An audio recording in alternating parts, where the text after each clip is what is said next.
On la surnomme l'Alcatraz des virus, l'île la plus dangereuse d'Europe.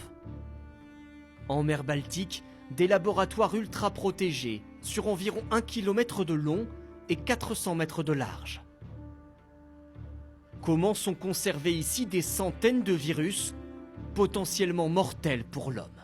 Thomas Mettenleiter dirige ce centre de recherche hors norme. Il fait partie de la petite dizaine de personnes seulement autorisées à s'approcher des virus les plus dangereux, comme la rage ou la fièvre jaune. Exceptionnellement, il nous conduit au plus près des cuves de stockage. C'est à moins 181 degrés Celsius. Ici, on peut conserver les virus pendant des années, des décennies. C'est là qu'il y a les bacs de stockage à des températures très basses. Mais je ne suis pas équipé pour les manipuler et je vais refermer très vite. On a des virus très pathogènes dans la zone encore plus protégée, comme la fièvre afteuse pour les animaux ou pour les humains, Ebola. Des cuves d'azote liquide soigneusement fermées. Le taux d'oxygène dans la pièce est mesuré en permanence pour détecter la moindre fuite et donner l'alerte. Des virus conservés ici pour être étudiés depuis 1910. L'île de Reims est le plus ancien centre de recherche en virologie au monde. Utilisé par les nazis pour des recherches sur les armes biologiques, l'Institut se concentre depuis sur la mise au point de vaccins, avec 450 employés et pas moins de 10 000 animaux. On a par exemple des sangliers. Et là, ce sont des alpagas qui produisent des anticorps très particuliers. Il n'y a pas d'autre possibilité que de tester sur des animaux pour avoir des résultats fiables.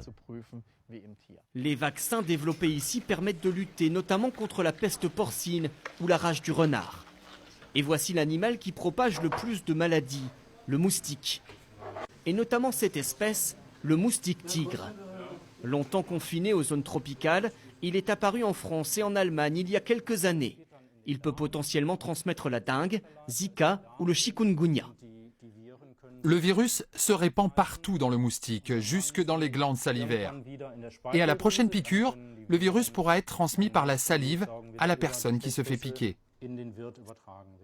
Cette équipe mène donc des tests génétiques, là aussi très sensibles, sur l'ADN des virus eux-mêmes.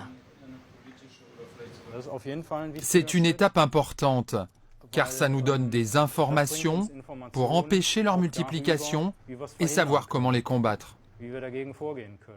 Des travaux stratégiques.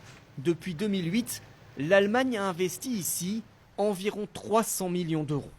Cet institut de recherche unique en Europe étudie chaque mois de nouveaux virus. Il pourrait travailler très bientôt sur le coronavirus apparu en Chine si l'Organisation mondiale de la santé décrète officiellement l'état de pandémie, c'est-à-dire une épidémie à l'échelle de la planète.